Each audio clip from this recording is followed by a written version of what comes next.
we're going to get started and let people flow in here, and very excited to have you here on this very significant day. It's Bill Murray Day. Our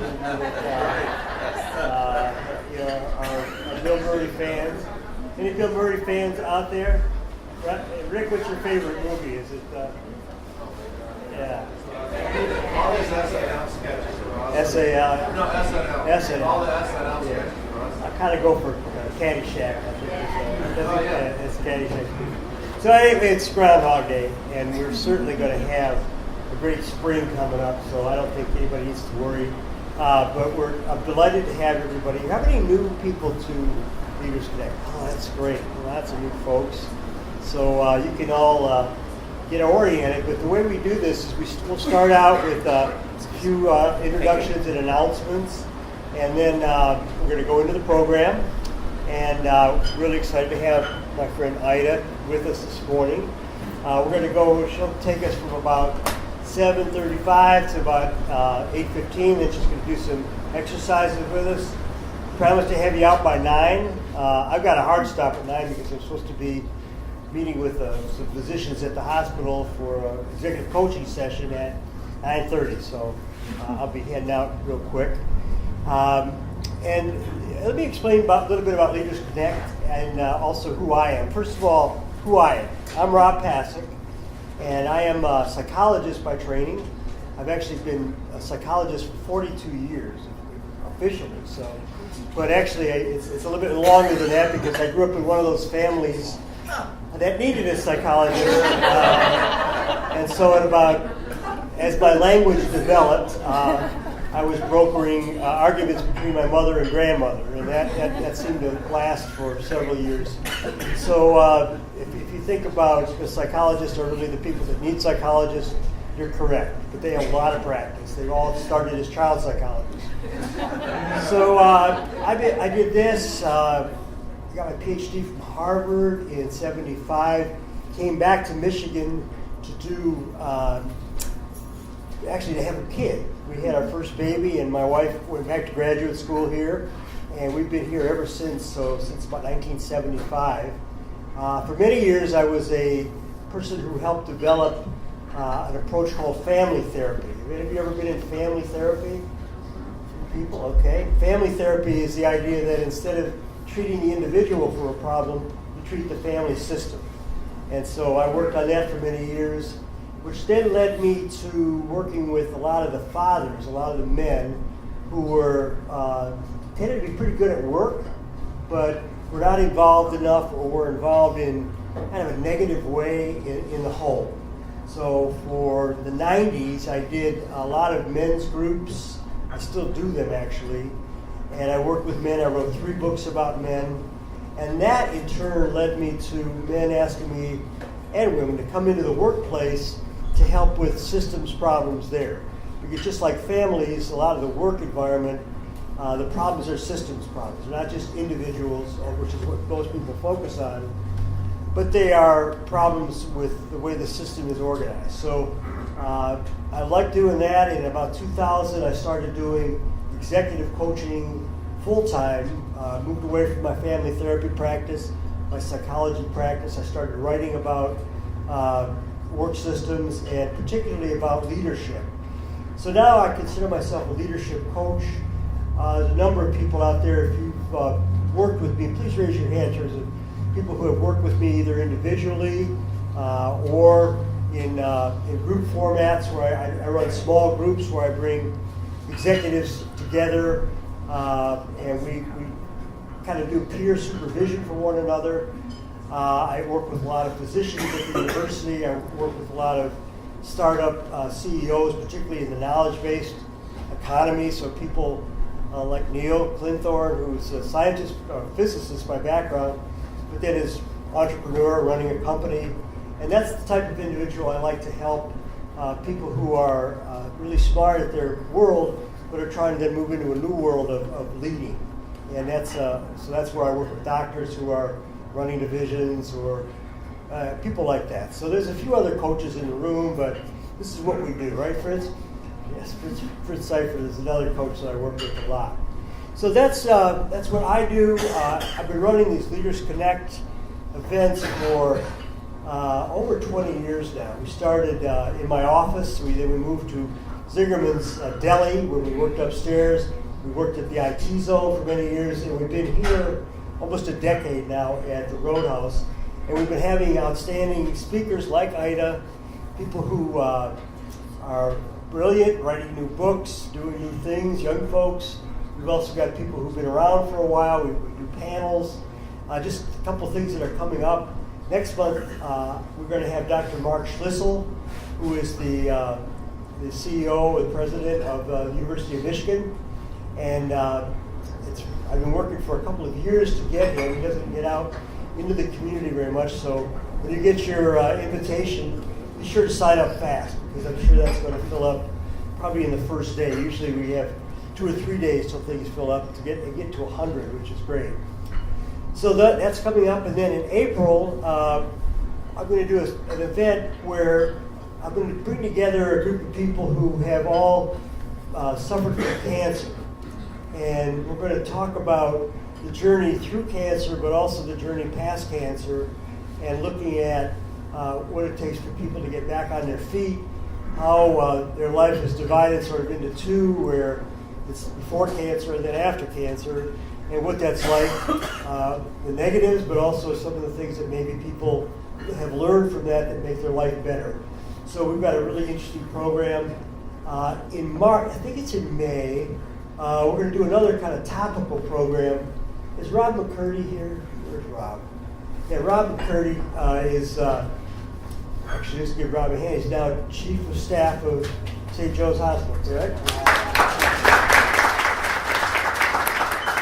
Rob is an emergency room doctor, and he's going to help lead a program on the opioid addiction crisis.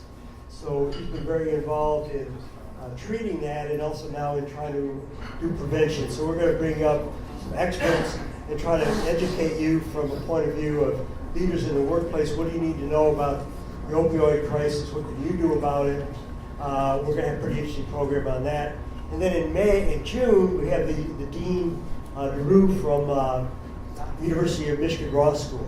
So it's going to be a really interesting year. We're still putting the fall together. If you know some people that might be interested in being good speakers, let me know for the fall. So I'm going to start the program. I don't think there's anything else we need to say. Books are outside. Ida's books. My books. This is my latest, called The Journal for the Book Self-Aware. And this is a daily journal that helps you learn things like, basically, just think back on yesterday. I'll just give you a quick example. What were you grateful for yesterday? So I asked people to record that. So what were you grateful for? What things happened that were good? You know, like it might have been something that's, I'm really grateful to the produce station for putting together an amazing carry-out dinner for me, because my wife and I are both recovering from the flu. I'm grateful for Tamiflu, which my wife used to get through it quickly. And then I ask people to think about, what are the lessons learned from the day? And this is pretty interesting. If you think about, what did you learn about yourself? My view as a psychologist is we're never totally done. This is a work in progress all the time. And like the Beatles say, we get better, a little bit at a time. And we never know what's coming and what's going to be coming, what we're going to have to face. So think about it. Did you learn a lesson yesterday? And then the last thing I ask people to do, this comes from my work with executive coaching and with students, and that is, did you do anything to take care of yourself yesterday? Think about that. Did you do anything? You know, did you go to the gym? Did you meditate? Did you take a nap? Did you eat a big bowl of ice cream? Whatever it might have been, I did all of those things. And then also, this is what we don't often track. What did you do for the rest of the world?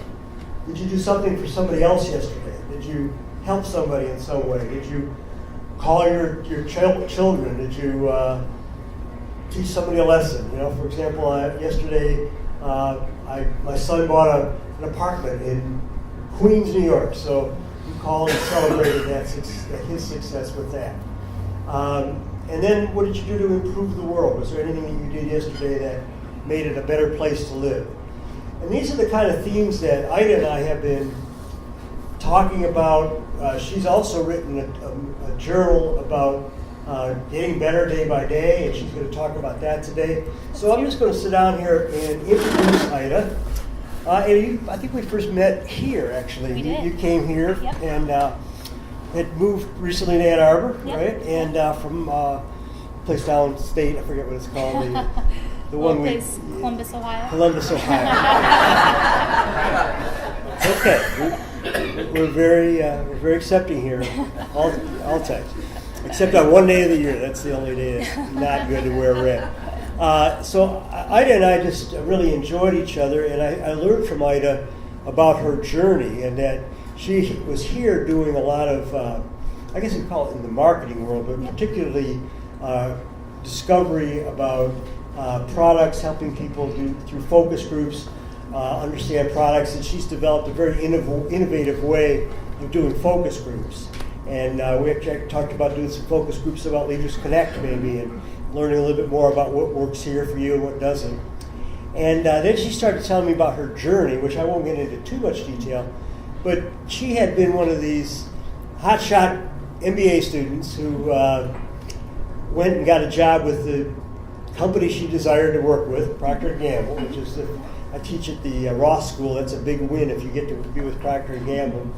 Was very successful with that, and then I'll let you tell the journey, but had a change of direction and decided that you were more of an entrepreneur. Yep. Did some entrepreneurial work at Ohio State, very much involved there, and then came here. There must have been somebody in the picture to bring in Ann Arbor, right? Yeah, maybe. All right, we'll talk about that. So then Ida came to my class this semester and last semester, and she's just amazing teacher. And I thought, well, it'd be great to have her at LeadersConnect. And she particularly talked about this area of purpose and passion, which I think is absolutely fascinating. So, Ida, maybe you can tell us a little bit about your journey and what brings you here now. Will do. Thank you so much. Well, first of all, I have to say that it is my distinct pleasure to be here today because, as Rob mentioned, when I first came to Ann Arbor, I started attending here in the audience, and I was so amazed at the amazing speakers that Rob brings in. Rob, you do such a great job, so I think we should give Rob a round of applause. Oh, thank you. Very much. Because I remember when I came here from Columbus, from a city that I love, I remember thinking, wow, like this needs to be in all cities, a breakfast where people can come together, share thought leadership, and start to make connections and make friends. And some of my best friends now from Ann Arbor I actually met here at LeadersConnect. So it's my distinct pleasure to be up here today now on the other side of things a few years later. So as Rob mentioned about my journey, so I went to Ohio State and got my MBA there. I interned at the Coca-Cola company in sports marketing when I was an undergrad at Ohio State. And while I was there, I saw the people working on Sprite and Coca-Cola, like on the brand side, and thought, that's really cool. I want to do what they're doing. So I started talking to those interns and realized, at least at Coca-Cola back then, you had to have your MBA to be able to intern in brand. Can you guys hear me better? Yeah. Is it up? Just right in your mouth, sort of like the Beyonce style. Can you guys hear me? Is that better? Okay. So I went to Coca-Cola. I was interning there, saw what the brand interns were doing, started talking to them, realized that to get at least at Coca-Cola into the brand internships, you needed to have your MBA or be on the MBA track. So when I went back to school as an undergrad, I started looking into the MBA program, decided to get my MBA, went straight through, something called a 3-2 program. So I ended up kind of changing my track and ended up working at P&G, as Rob mentioned, in brand management. So I was a global brand manager at Procter Gamble. I worked on, I'll mention some of the brands in case some of you guys know them. I worked on Downy fabric softener. Yeah, good stuff. Bounce. That was actually one of my favorite brands to work on. And then I moved into beauty care. I was the global brand manager on Secret deodorants. And then I was the global brand manager on Olay body care. So all the stuff is going to be big on Super Bowl Sunday, right? Some of Yeah, them, oh, yeah. yeah. P&G for sure. We'll well, see. I think it's Febreze. I think they're going to try to market Downy to men this year. That was the big thing. Right? Yeah, So, I actually really pushed for Bounce for men. Bounce. And yeah, it was about 10 years before the time back then. So anyway, so at P&G, what happened to me was that, I'm a visual person, so I'll draw up here for you guys. What happened was when I first started my job, most of my days when I woke up, I had good days more than I had bad days. That's how I started. And that was about, let's say, the first 2 years of my job at P&G. After the first 2 years, it became more like this. Right? It became a little bit more neutral.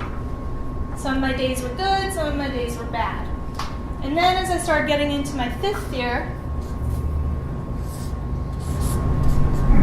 it went like that. And so after that, I quit.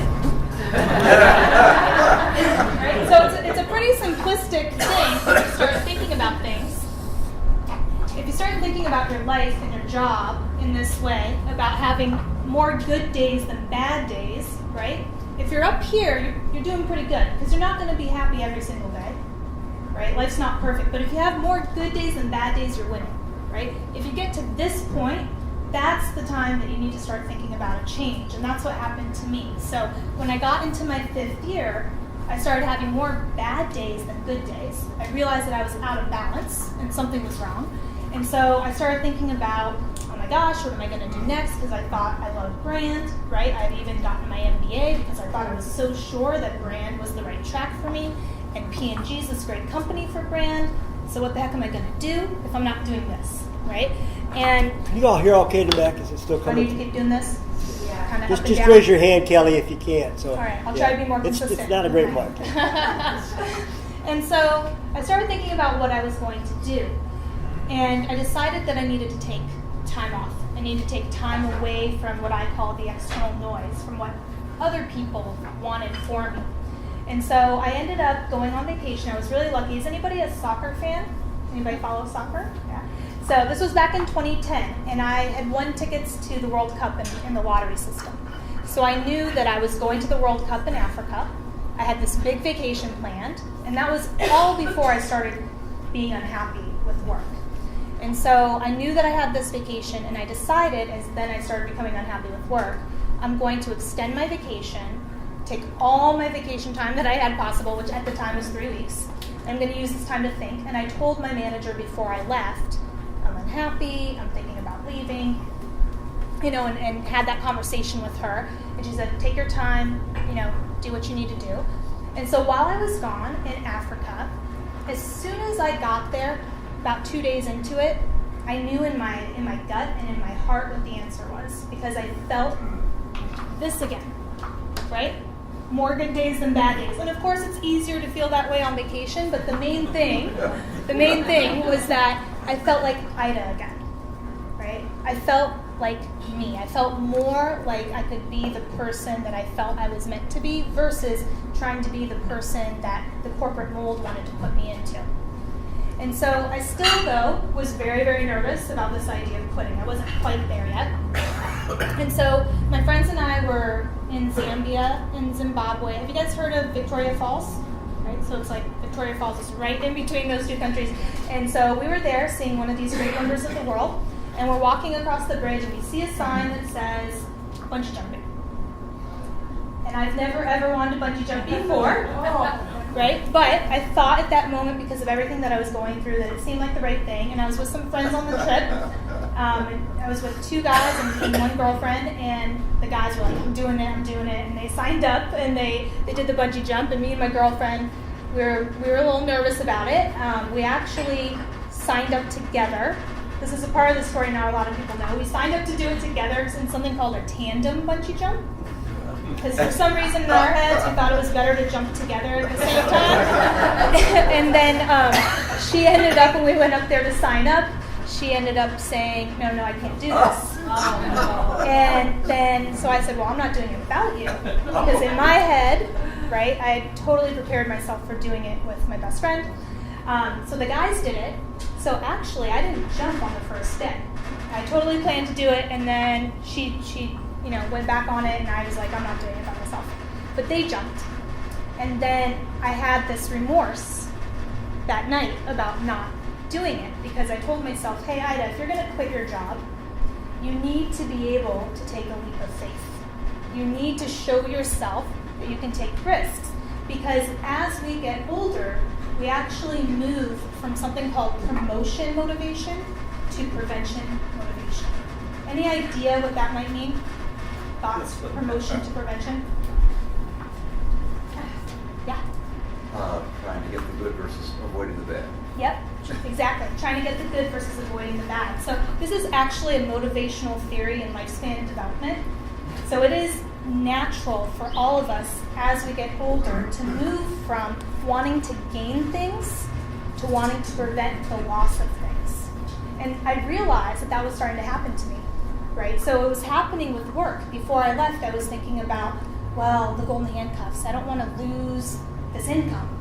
I don't want to lose my health insurance, right? Versus before, it was all about what I could gain. Like if I take this job, if I take this opportunity, right, I'm going to gain all these wonderful experiences. And so I started thinking about that and started thinking about the jump. And that day that I didn't do it because of prevention motivation, because I was scared. Well, obviously, right, there's a lot of risk with bungee jumping, right? I want to prevent death.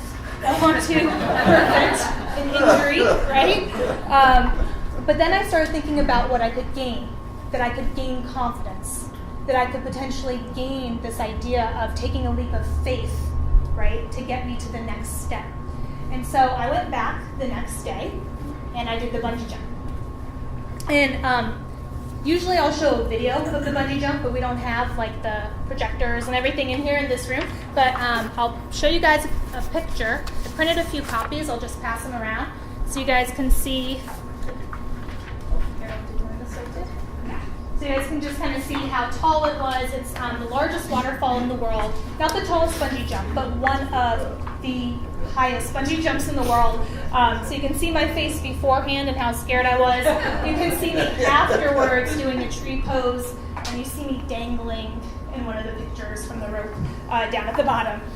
So anyway, so what happened with that is that I proved to myself, I gained the notion that I can take a leap of faith and I can survive, right? And I can take that next step. So literally the day I came back from vacation, my first day back from vacation, I feel bad still about this for my manager, but I turned in my 2-week notice the day I came back. Because what I learned is that we don't always have to know where we're going, that it's just as important to know what's not working for us. I think that's a really important part of our journey. So I use the process of elimination. And that was one of the things that was really confusing me and holding me back before I started my journey was I felt like I needed to know where I was going. I felt like I needed to know the next step. And usually when people turn in notice letters, it'll say something like, thank you so much, but I'm resigning. I found a better opportunity. I'm going to move to this next thing, right? Mine just said, I'm resigning, here's my 2-week notice.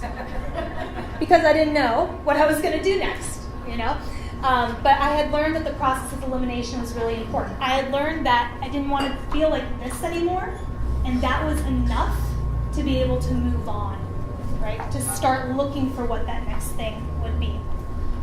So, what did I do next? I went backpacking around the world, which was not something I had planned at all when I turned in my 2-week notice. But I realized when I quit, I had nothing to do. I had no job. And so I didn't have a plan, and I thought, you know what? When am I going to have this opportunity again? I had a bucket list, and I'm very organized. So in Excel, my bucket list actually has like to-do-by dates. Okay? And so backpacking around the world was in the Excel list. But it said the to-do-by date was retirement. For me, for whatever reason, I'd always thought backpacking and exploring the world was something that I would do in retirement, right? So when I had downtime, when I had maybe more money or financial means. And I had realized that there was no promise of that later time. So many things could happen between now and then that I might not ever get that chance. But I had this opportunity now where I had the time to travel. The second thing I had to figure out was the finances. And so I sold my retirement fund. I liquidated it. Thank you, P&G. So I was able to use that money that I'd saved up over those few years working to travel around the world. And this is not vacation, all right? This is like backpacking, staying in dorm room hostels, people throwing up around you, and all that. So you don't need a lot of money to travel that way. So I backpacked for 8 months around the world. I bought a one-way ticket to Europe. I went all around Europe for about 4 months. I went to the Middle East for about 8 weeks. This was during the Arab Spring, so that was a really interesting time as a female traveling alone. And then I went to South America and Central America as well. So traveled around the world, and while I was traveling, an interesting thing really happened for me. I was thinking that brand management was the wrong path, since I didn't like it at P&G, right? But while I was traveling around the world, I was going into all the grocery stores and watching people shop. And that's not something people normally do on vacation, right? But for me, it was natural. It was completely natural because I absolutely was fascinated by what drives people to buy and what motivates people. And I was watching that in these different countries, in these stores, and looking at all the different products and how were people advertising those products. So I realized that I really had a natural inclination and a passion for understanding people and understanding then how you could make that into good marketing to meet the needs of those people. So then that got me thinking about, okay, well, if I love this, but I didn't necessarily like what I was doing before, how do I reconcile that? And that's when I realized that, well, I should try doing something on my own, right? That's where the entrepreneurial part came in of, let me see if I can really focus on those passion areas, because as a brand manager, I didn't necessarily love all the other aspects that came along with the job, like the P&L responsibility and chasing volume and all the management meetings that didn't feel like me. But the stuff that really jazzed me was taking consumer insights and trying to make that into a great marketing campaign, into a great TV ad, or into the next cool product. And so I thought, okay, I'll try that when I come back. So that's what I did. So when I came back, I started Ability to Engage, and now I've been helping companies. P&G is a client now, so that's kind of cool. So thank you. And so entered my 6th year of my business this year in 2018, so going strong. And so we help large consumer packaged goods companies, so like Red Bull, Pepsi, Clorox, I mean, anything that you can see basically at CVS or Target, we've probably worked on it. And so that's what we do for the business side of things. On the passion side of things and some other things that kind of keep my interests going, I'm also a laughter yoga instructor. Does anybody know what laughter yoga is? No. Any idea what it might be from the name? Thoughts? Meditation through laughter. Meditation through laughter. Yeah, that's a really, really great description of it. So it's called laughter yoga because of the pranayama yogic breathing. That's how it gets the name yoga. But it's not like downward dog. I mean, you're not doing stretches. The first time I went to a session, I showed up with my yoga mat and realized you don't need the yoga mat. I was the only one there with it. But it really is laughing as an exercise. And so during my time off, during that 1 year that I mentioned, I did the backpacking, I also looked into meditation. So I went to a Buddhist temple out in California, and then I realized I needed some other meditation for myself. I wanted to look into other things, and Google searched things and found laughter yoga. And loved it so much that I ended up taking more classes and became certified to teach it. So that's something that I also do now, is I go around speaking about laughter yoga and the importance and benefits of laughter in our lives. And I teach as well I started at Ohio State, teaching in the College of Business, and now here at the University of Michigan College of Engineering, teaching a course on creativity, innovation, and design thinking. So that is a little bit about my journey. I'm going to pause quickly before I start talking more about passion and purpose, and just see if anybody has any questions for me on the journey at all. While we're doing that, I realized that I did not take a pause to introduce our sponsors. And without our sponsors, nothing happened. And I tried to get Downey and Pounce. Right. They said no, but I did get Chris Singh, who is much better. So, Chris, you just want to say what you're part of and can you give us a preview of your Super Bowl commercial? Oh my Hi guys, I'm from Raymond, which is a regional professional services firm with one awesome office here in Ann Arbor. My partner Debbie Crone is joining me today. And I do want to say sometimes I'm not a morning person. I wonder why I get up so early this morning. But why I got up so early this morning is because I saw my long-term friends, Mark and Jan Hansen, who I haven't seen in way too long. So I was so happy to see you guys. So that is what I'm grateful for today. Good to see you. And welcome back to Ann Arbor. And are you going to speak, Jackie? Yeah. Okay, we have also Jackie from Bank of Ann Arbor. And what's your Super Bowl commercial? No pressure. I don't have a Super Bowl commercial, but I'm very happy to be here representing Bank of Ann Arbor. I'm not Michael Cole. I'm not part of the technology group, but I have spent 11 years in the trust department at Bank of Ann Arbor, and I help customers, mainly corporate clients, with saving for retirement. So when Ida shared that she sold her retirement account, not a good idea. to go on an adventure, my stomach clenched. Not recommended. But Bank of Ann Arbor is so happy to sponsor. I'm grateful. I brought a guest with me today. My husband John is here with me. So, good morning. Thank you. And also Roger Rail, who makes the video for this possible. He has a production company. And all these are on my own very own YouTube channel, which my parents have been gone for a while, but I'm sure they would have been thrilled to know that I got to a place in life where I had my own TV channel. So we're asking for some questions here about how this relates to you. And I'm wondering, are there people out there who have made a similar journey, that have made a big leap transition? Anybody think about that in their own life? Anybody out there? Yes. I'm just curious, did you choose to shut yourself off from what was going on in the world as far as current events go and advertising, what people were doing online and all of that, or did you take a disconnect from that as well? While I was backpacking? Yeah. So I did do a total disconnect when I was on my trip in Africa before I quit my job. So I was just, not on social media, wasn't emailing people, I wasn't looking at the news. I was just really focused on trying to figure out the turmoil inside and trying to discern all of that.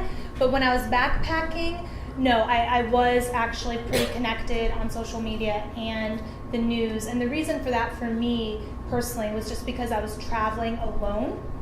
I needed some type of connection back, some interaction, some familiarity for myself as I was in all these different countries, and it got lonely, especially towards the end, towards 8 months. I was really missing home, and I was actually finding myself on social media towards the end quite a lot, and that's how I knew it was time for me to come back.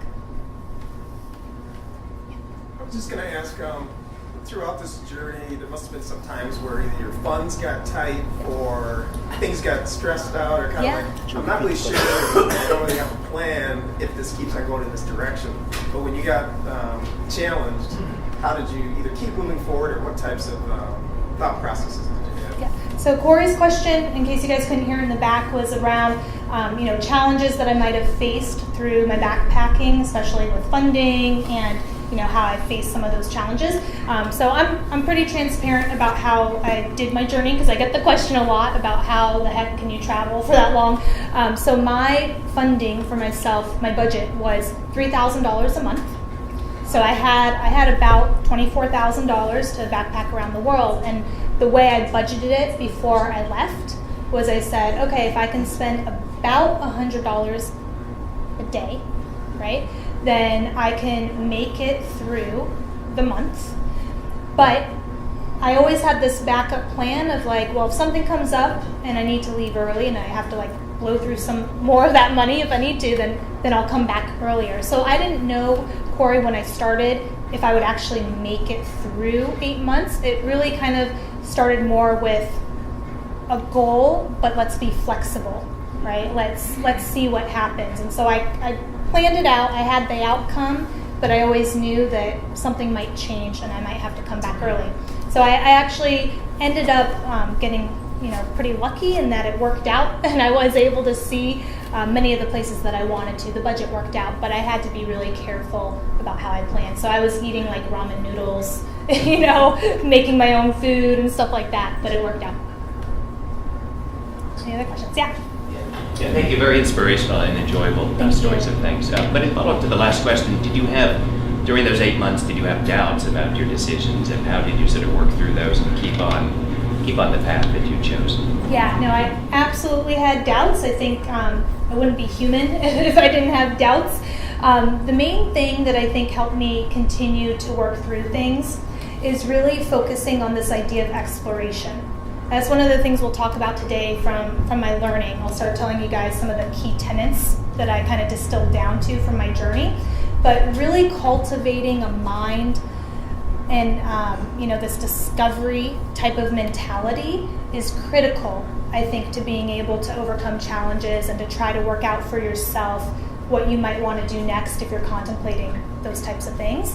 One of the key things that I always tell people if they're trying to get to an exploration mindset, because you don't have to travel around the world to create an exploration mindset, right? You just have to say yes more often than you're saying it today. So I tell people, go from no but to yes and it quickly changes the conversations around you, and it quickly makes you more curious. For example, if someone says, hey, why don't you join me for this event? You could say, no, I have this other thing, this other obligation, right? But if you change to yes, and I'm also going to do all these other things in my life that I was going to do anyways, right? Like, it just, that one little change, I think, can really help you get through doubts and challenges. Yeah.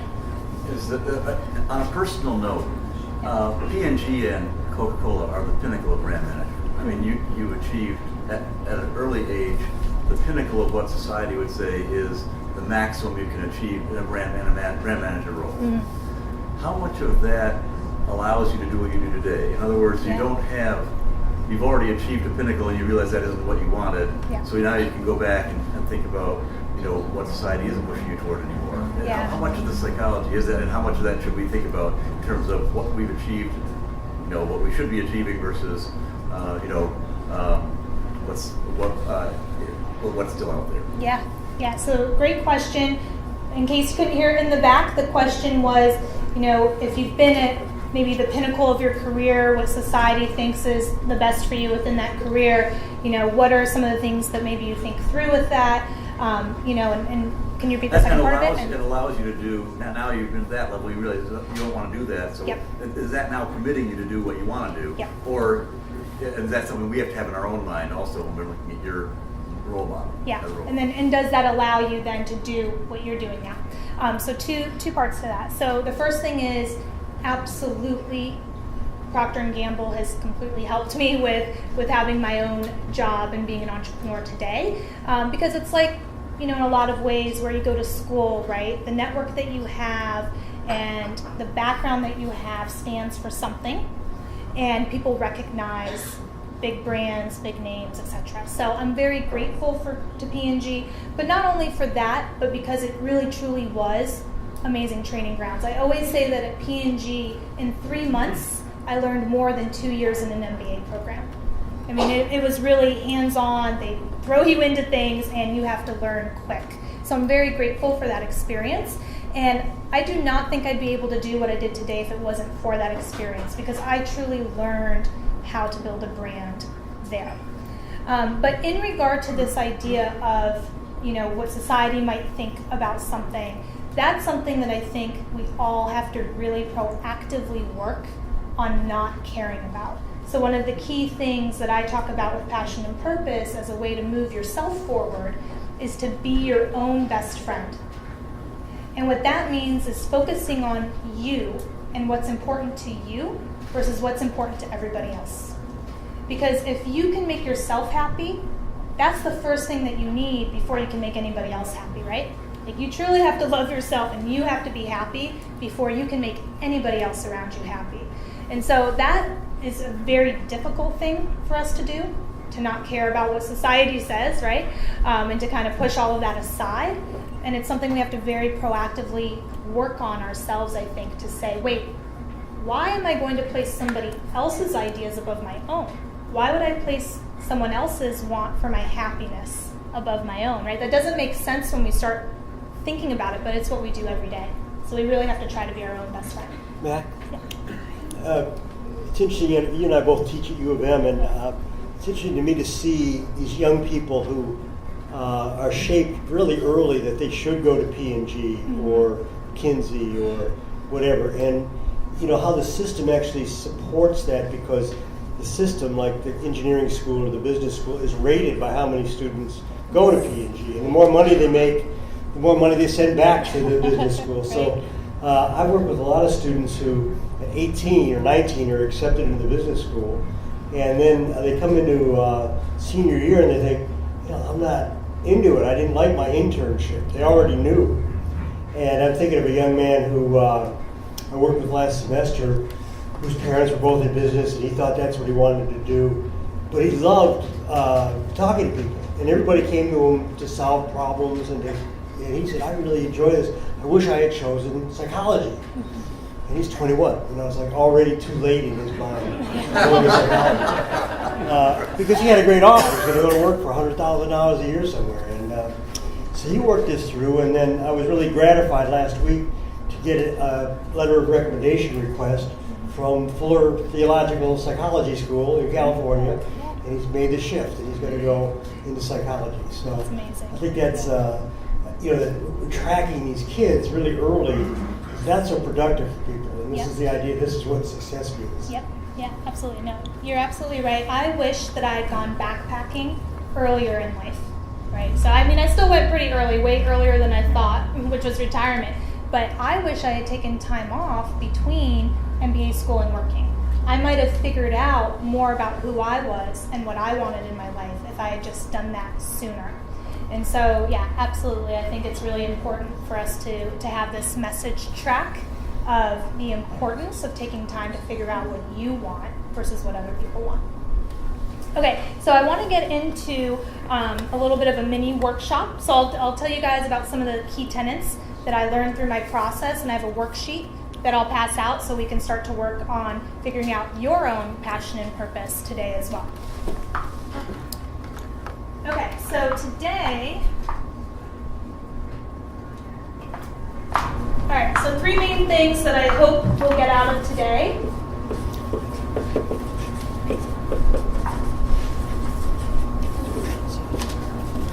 Oops, thank you. One is moving from doing to believing. Okay, and I have my own little acronym for this. I call it BEEP. I'll tell you what BEEP stands for. The second is understanding me plus we.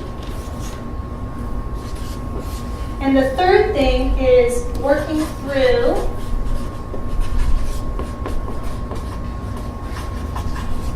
what I call the 4 S's in passion and purpose, and creating an action plan. And we won't have time for the action plan today, but the worksheet that I give you guys, on the back of it has the goal setting and action plan, so you can start to work through that later if you'd like. Okay, so the first thing, moving from doing to believing. So one of the things that I think is really important in passion and purpose is starting to figure out for yourself, what is it that you truly believe in? And a lot of times we're trained to tell people what we do instead of what we believe. So quick example from myself. So I could tell people what I do, which is I run a consumer and brand consultancy. But instead, I like to tell people what I believe, which is I believe in people being heard, right? So if we can change our mentality to what is it that you believe in and communicating that on a daily basis, I think it leads to greater fulfillment. Because if I told myself every day that I just run a consulting company that's great, right? It has some benefits to it, but it's not as fulfilling to me as thinking about my belief system, which is I believe in helping people feel heard. So that feels more purposeful. So when I wake up every day and I'm working and I'm grinding on my business, feeling like I'm helping fulfill that belief of mine is much more motivating than focusing on what I do. A few ways to get there, my BEAT acronym that I've come up with, we've actually already talked about 2 of them. The first one is be your own best friend. The B, be your own best friend, right? So be kind to yourself. The second one, E, is exploration. So we talked about that, cultivating a discovery mindset. Yes, and. The other one is elimination. So we also talked about that a little bit, that I didn't know what my next step was, but I knew what it wasn't, right? It was no longer working in corporate America. So that's one of the key things as well, is moving away from those things that aren't working, even if you don't have the answer yet. That's okay. And then the P is put work into it. This is critical because we talk about passion and purpose all the time, but we don't do anything to actually move forward with it, right?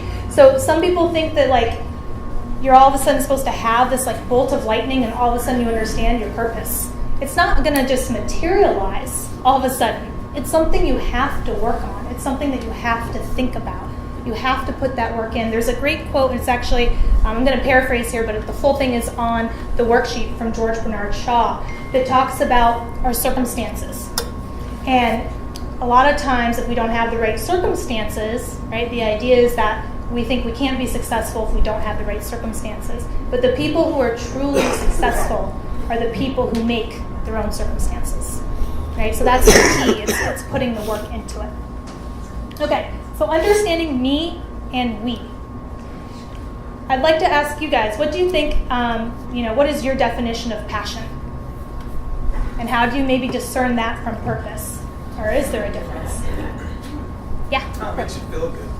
You feel good inside with passion. With passion? Yeah. Okay, so Corey is saying passion makes you feel good inside. Motivation. What motivates you? Motivates you, is that passion or purpose?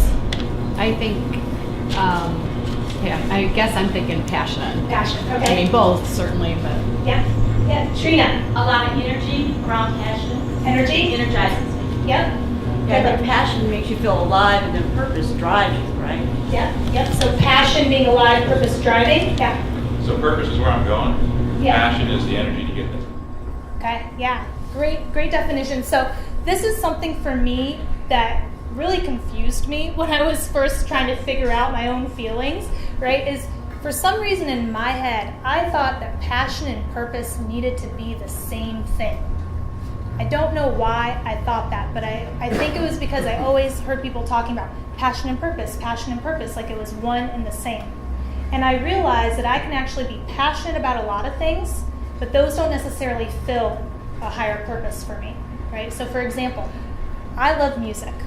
Absolutely love music. I'm always listening to it. I used to play the guitar. I used to take singing lessons. I love dancing, right? I love everything to do with music. But I do not think that that is my purpose. I was not put here on earth to sing. You do not want to hear me sing. That is not my purpose, right? So you can have a lot of passions and a lot of things that make you happy, that give you that energy, right? That make you feel better and you feel those moments of happiness. But those aren't always connected to purpose.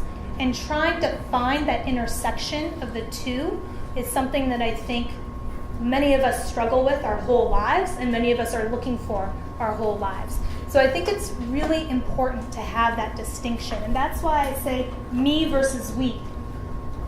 Because what I finally figured out through my journey is that passion is about me.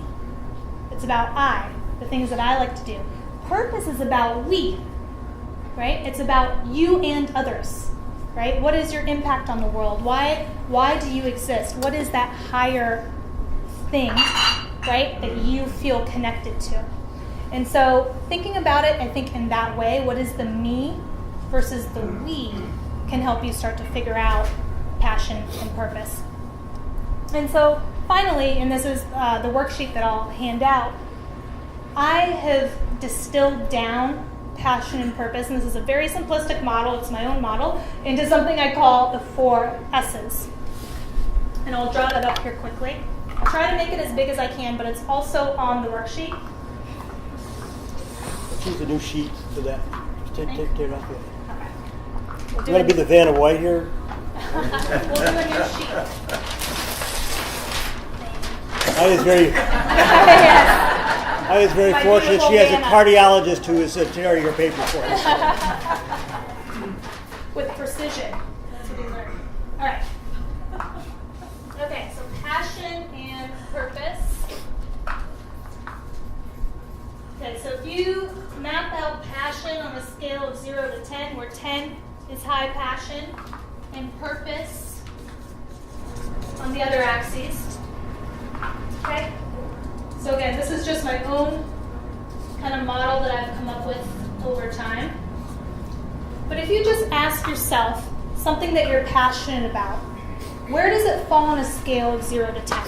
Right? So for me, for example, music, I'd probably give it an 8. I'm pretty high on the passion scale, right?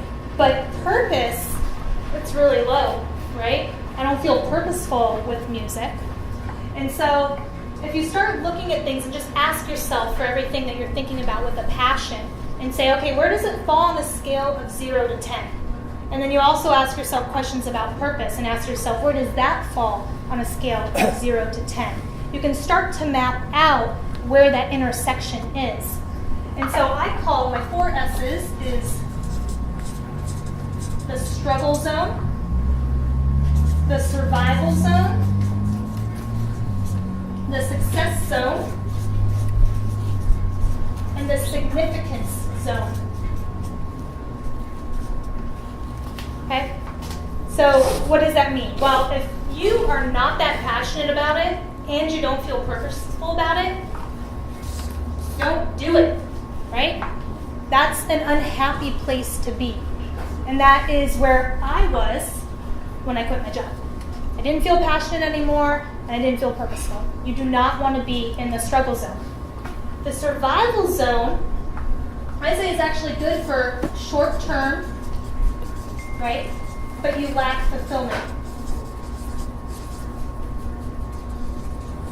Right? Because I can play my guitar and I can feel happy. It gives me some short-term boosts, right? But longer term, it lacks fulfillment because it's not connected. I feel like that's like a positive omen somehow. So it's not connected to a higher purpose. So that's why this will only work short term, right? The success zone, this is actually where a lot of us operate. And a lot of us stay in the success zone because you have a high degree of purpose, right? You're above a 5 on purpose, which means you feel connected to something beyond yourself, which is a driving force for us psychologically as human beings. We want to help other people, right? And so this could actually work for us longer term. Eventually, though, if you're not passionate about it, you will burn out. Right? So the success zone will only work for so long. Where you want to be, where I think all of us want to be, right, is where you're above a 5 on passion and above a 5 on purpose. That's what I call the significance zone. And that's where you really thrive. Right? That's the nirvana that everybody wants to hit, where passion and purpose are intersected. But it's okay to not be here.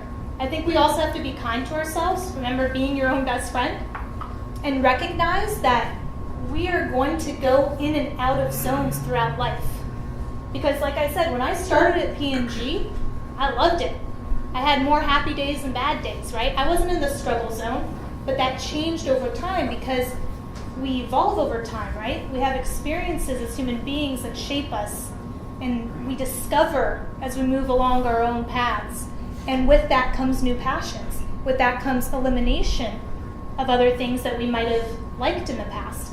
And so it is a journey throughout our life where we will go in and out of zones, right? And I think it's just important to be aware of it and know where you're at any point in time to help you evaluate if you need to make a change.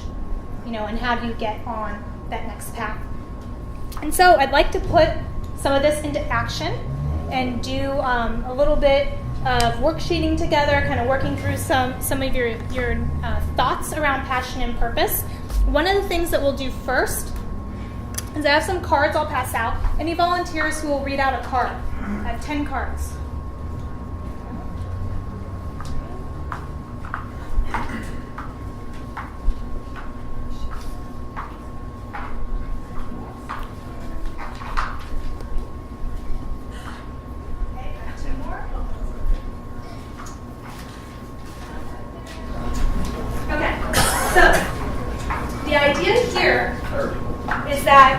One of the really important things about passion and purpose is creating the mindset. So remember I talked about moving from doing to believing, right? So a lot of times we're talking about putting things in action, and that's really important, and we're going to talk about the plan. But before you can get into the plan, you have to change your mindset. And so I actually have positive affirmation cards specific to passion and purpose. How many have heard of positive affirmations before? Okay, yeah, so incredibly helpful to have positive affirmations. A lot of times when we talk about it, we talk about gratitude. We'll talk about things like saying, I am beautiful, right? I am important, looking in the mirror, reflecting it back on yourself, right? All of these things are really helpful and important. The cards that I passed out are ones that I've created that are specific to passion and purpose. And I think it's really important to have positive affirmations that are focused on passion and purpose if that's something that you might be dealing with. So if you have a card, if you could please raise your hand. I know Corey took one, yeah. Here. My opinions are important. It is okay to make mistakes. My ideas are valuable.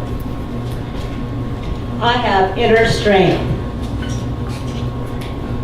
It's okay to relax. I have many talents. My thoughts are under my control.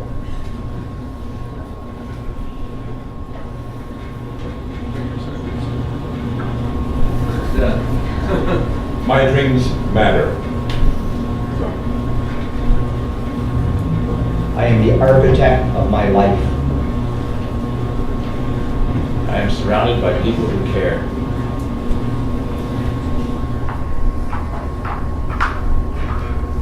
Excellent, thank you. So this is just one idea for something you can put in your toolkit of how to start pursuing things that you love and trying to figure out passion and purpose. Is start with cultivating the mindset. So this is one way in which you can start to cultivate the mindset.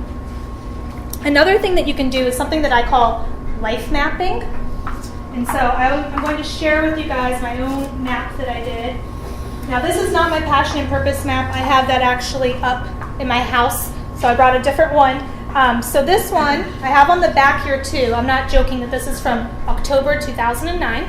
Okay, this is quite old. And this one is my definition of love. I have that written on the back. So the idea about life mapping, have you guys heard of vision boards? Yep. Okay, so it's essentially like a vision board. I don't know why when I was at P&G and I started doing this, me and my friend at P&G came up with this idea when I told her what I was doing. She's like, oh, it's like you're kind of mapping out your life. So I started calling it life mapping. And so what I did is I wrote down all the questions that I had for myself, all the things that I was struggling with at that time. And it ranged from what am I passionate about, what is my purpose in life, to things like what is my definition of love. I wrote down 10 questions, and then I started mapping it out. Just looking through magazines, pulling out any words or pictures that spoke to me so that I could get a better idea for myself what it is that I cared about and what spoke to me versus trying to just intellectualize it, right, and rationalize it. So this is another thing that you can do to start cultivating that mindset is starting to explore and starting to look at what certain words really mean to you and what stands out to you when you think about passion and purpose. One of the things that you need if you want to do something like this is you don't have to have poster board. Just get a piece of paper out, right? Be a kid for a few hours and collage. Get some markers out, right? Just have fun. Get tactile with things and start to map those things out instead of just writing everything down where A plus B equals C. Not everything has to be so linear, so give yourself some of that time for exploration. Okay, and finally, I'm going to pass out this worksheet, and we'll take about quick time check. What time is it? It's 8:27. Okay, 8:27. So we're just going to take about 10 minutes or so. If everybody can take, there should be enough for one per person.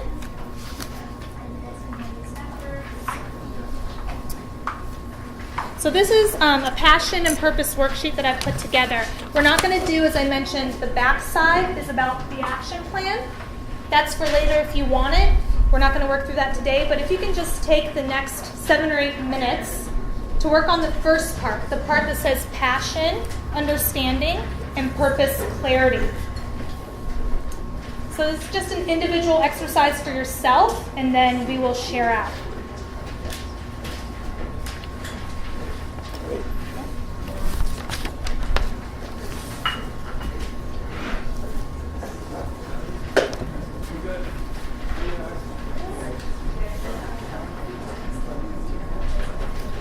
Post some things on Facebook. Yeah.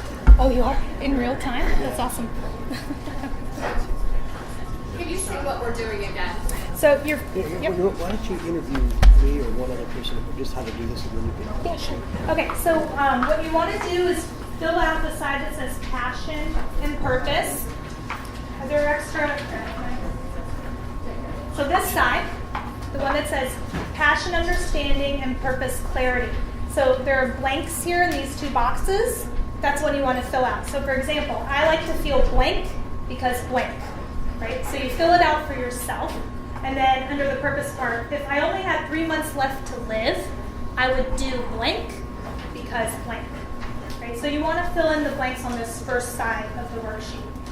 So for example, I'll start with, here, we'll do a quick one with Rob, putting Rob on the spot. Okay. Okay, so Rob, passion, understanding. If you had to fill in this first line, I like to feel what? I like to feel happy and fulfilled. Because? Because it feels better than being depressed. Okay. All right, and then purpose clarity. If you only had 3 months left to live, what would you do? I would probably keep doing what I'm doing, but spend more time with my kids and family, but also with my clients and teaching and everything else because I feel fulfilled right now. So Okay. it's good. Yeah. And why would you spend more time with them? What's the because? I think the purpose of just being able to stay with that legacy and creating memories with my grandchildren and kids and wanting to have that for them to be able to live knowing their grandfather. Okay. Excellent. So that's all you're doing. So it's a very individual exercise, right, about the things that you're passionate about and feeling a sense of purpose. What does that mean to you? And then we'll share out.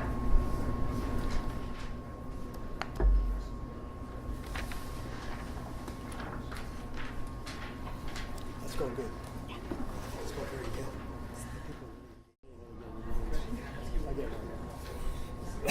Okay. So we're going to go ahead and share out. And part of LeadersConnect is connecting, right, with our peers here today. So what I'd like to do is just have a few volunteers share out. We don't have time to do both passion and purpose, so let's just do passion. Have a few people share out your passion. And then we'll have people that share similar passions move over to that person so that you guys can start to connect together around similar passions. Okay, so anybody want to share out their passion from their worksheet? Not everybody at once. Okay, Trina. I like to feel good because it gives me energy. I think I'm naturally good at encouraging others, feeling compassion. As a kid, I loved using my imagination, creating stories. In my free time, I color. I lose track of time when I'm making art, and I feel good about myself when I help or encourage someone else. Excellent. Thank you for sharing. And so, one of your key passions, you said it was creating? Yes. Creating. Okay. So let's just have people stand up. So, can you stand up if you also had creating is one of your passions? Right, excellent. All right, so take note of who's standing. So hopefully you guys can meet afterwards outside, exchange cards, and start to connect together around the idea Start to create together. Yeah, and start to create together around your passion. Thank you. Okay. Does anyone else want to share one of their passions? Yes. Can you please Steve, stand? stand up. Steve. I like to feel appreciated because it makes me feel joyful and happy. I'm naturally good at listening, speaking, sharing, and storytelling. When I was a kid, I loved imagination. In my free time, I like to do anything fitness related, socialize, be outside, movies. I lose track of time when I'm talking with people, puttering at my desk or working out. I feel great about myself when I connect with someone and feel like I can do things. Thank you so much for sharing. And so what would you say is the key passion that's bubbling to the top from that? You're the expert. Well, imagination. I feel like imagination was coming out really strongly. I didn't use the word creativity, but that was one. And then there was a lot of it is connecting with people. That's what Steve says, connecting with people. Yeah. Connecting, Connecting and helping people, yeah. Okay, so why don't we do, who else has connecting with people as a key passion? If you can Stand up. Oh, wow, a lot. Wow. Steve. All right, yeah, Steve. So take note. Many people to connect with. Hope all of you can connect with each other afterwards. Okay, so anyone else want to share a key passion? Jim? I would say definitely connecting with people and on a genuine level and being able to talk about things that are important to us. Also connecting with grandchildren and playing. Talk about significant things. I think it's a good one for her. She's a therapist, so talking to people about significant things. Yep. Yeah. So Jan. So just repeating hers was connecting with other people and sharing on a genuine, deeper level. So if you share a passion of wanting to share stories and connect on a deeper level, can you please stand? Does anybody else share that passion? Stories. Just share at an intimate level. Deeper connections. How about the therapist out there, all right? All right. Excellent. Okay. Anyone else want to share? Let's just do one. Yeah. Just maybe one more. Yeah, Deborah. My passion is exploring and learning, always going to the next step. Okay.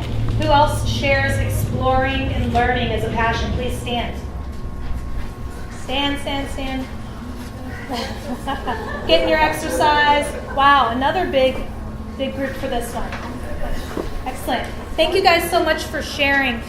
So just quickly, the back of the worksheet, if you're interested in taking this to the next level, right? I talked about planning. So you have to cultivate the mindset, and then you have to help it materialize, right? It's not just going to come to you. It's not just going to happen. For most of us, it's not going to work that way. So you really have to plan it. So what I put on the back is a model that I really like. It's called the GROW model. It's actually used a lot in leadership coaching. I've adapted it somewhat to what I think works really well for passion and purpose.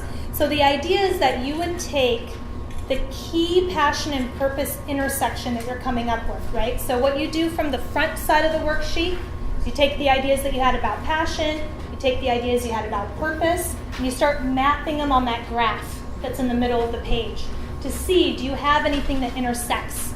Do you have anything that gets you into that success zone or hopefully into the significance zone?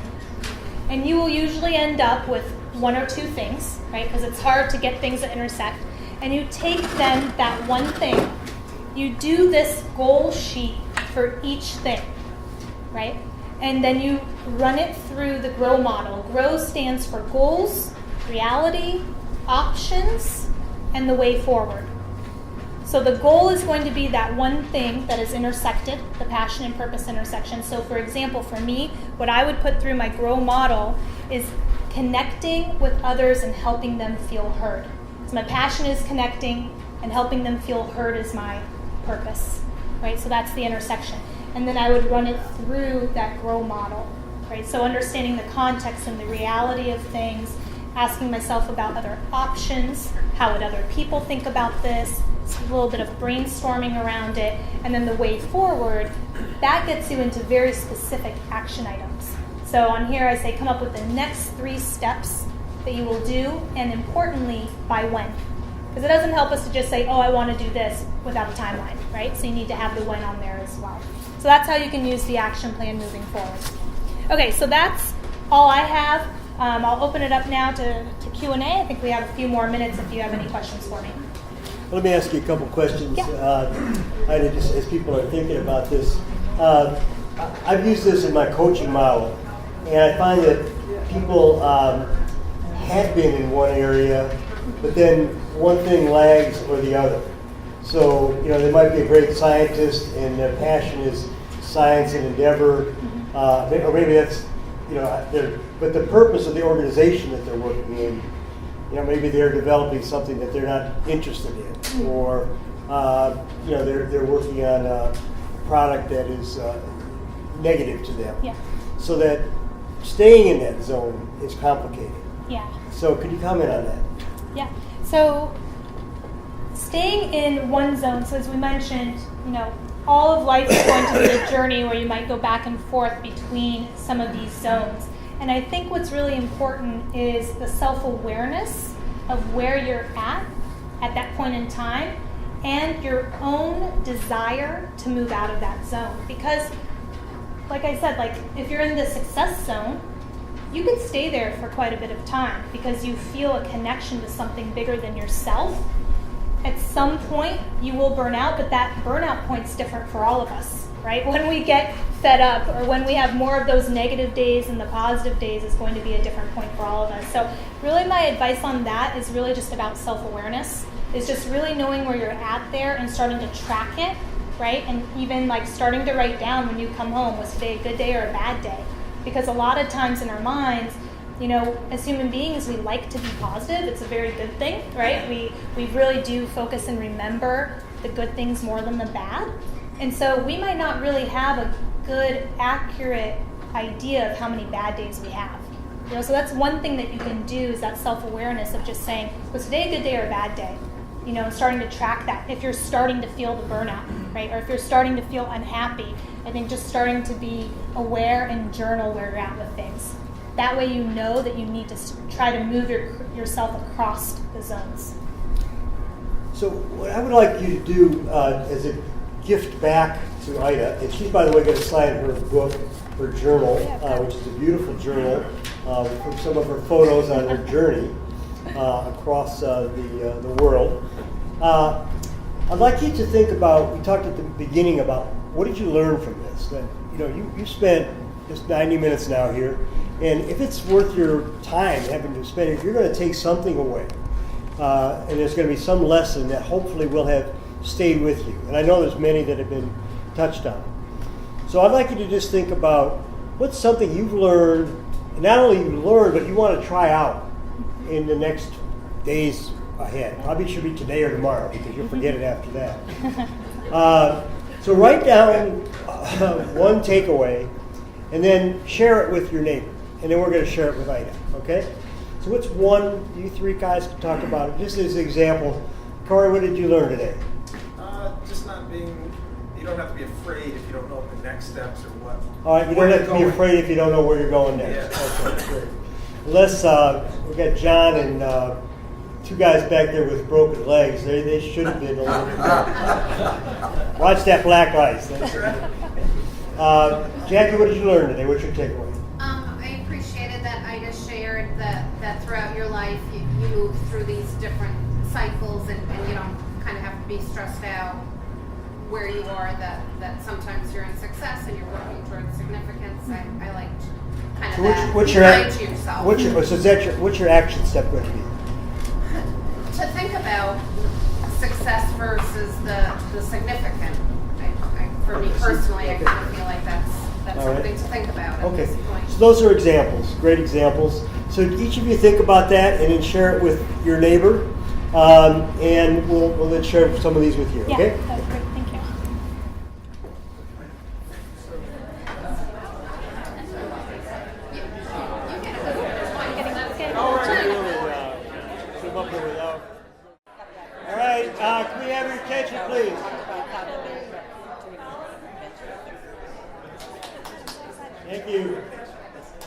right, we're going to be ready to share.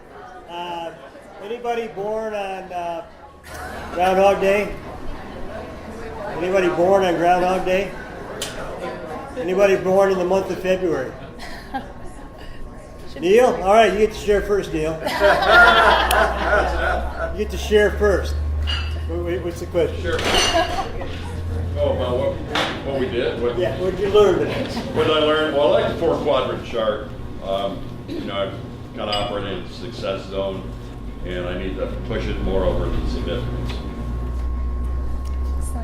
So, does he win something? Yeah. Well, I mean, it was supposed to be the first person who volunteered, but you kind of put him on the spot. But well,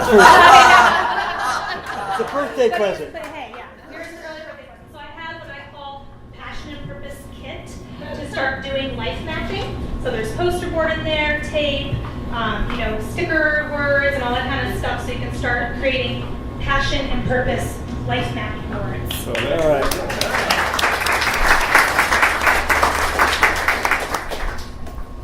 It's an early birthday present. Yeah, early birthday present for February. Hey, anyone else want to share what you learned? Jan. I really got reinforced that I need to say yes to more experiences now, rather than, no, because of my life circumstances. I need to say yes and to try more things now. Yeah. Wanted to thank you for coming, Jan. We're going to be, we talked, Jan and I connected because I posted an article from the New York Times last week about living with stage 4 cancer, and that's where you're at. So it really brings, I gather, a real sharp focus at what matters at every moment, because your moments are limited.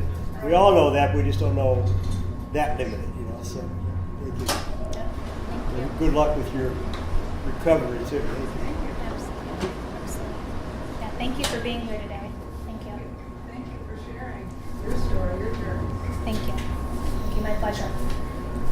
Anyone else, any key things that you learned or took away from today? Yes? Okay. One of the things that just really energizes me is meeting with clients and meeting with people, whether it's presenting or whatever. So that's one of my passions is connecting with other people. So we were just talking about it now. I mean, I do that with my job. I feel like I'm kind of in my job, do the things I do every day, day to day to day to day. There's moments where I'm very passionate or very excited, but those moments are usually when I'm connecting with people, connecting with clients. I'm so energized. I'm like so excited. I'm like, how can I bring that into every day? And then yesterday I had brought one of my associates in with my client. The meeting, which is like afterwards, again, I love meeting with the clients. It was very, just energizing for me. But she even said, that was great. I've never been in a client meeting before. I've not had a chance, to see how that works before. So it was energizing for her too. So just trying to incorporate more of that in my, day-to-day, in my plan. Excellent. Thank you for sharing. So I know you're got a book, and maybe you could tell us a little bit about the book and how people can get it and what they might do with it. So. Yeah, absolutely. So my book is called 100 Conversation Changers. Just launched it this fall. And so what I did is I put together some quotes and thoughts from my backpacking journey around the world, and I made it into a daily journal because I really believe in digging in, hands-on, right? The idea of creating plans and helping things materialize. So I didn't want it to just be about me and what I did, but also hopefully try to push that forward into actualization for anybody who has the book. So what it is a daily journal with key quotes, inspirational quotes, and ideas for things that you can do every day to change the conversations about yourself and around you, right? So that idea of cultivating the mindset. And I've got some books for sale if anybody's interested. My assistant Lindsay's outside, so she'll be able to kind of check you out and stuff, but I'll also be out there shortly right after this to sign the books if anybody's interested in that. Also, if you have any questions for me, I've put my email up here. It's IDA at abilitytoengage.com. So feel free as you work through the goals worksheet, or if you have any other questions that have come up today, if you want to talk through that at all, please, feel free to reach out to me. I love talking about this stuff and would be delighted to be able to talk with you more about it. Well, Ida, thank you for coming. Thank and you. It was great experience. Good work. Great.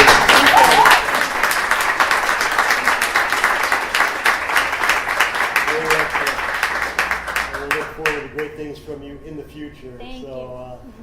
And we're going to actually eliminate that connection to Ohio State. You're going to be a Michigan. You're ours. Buckeye for life.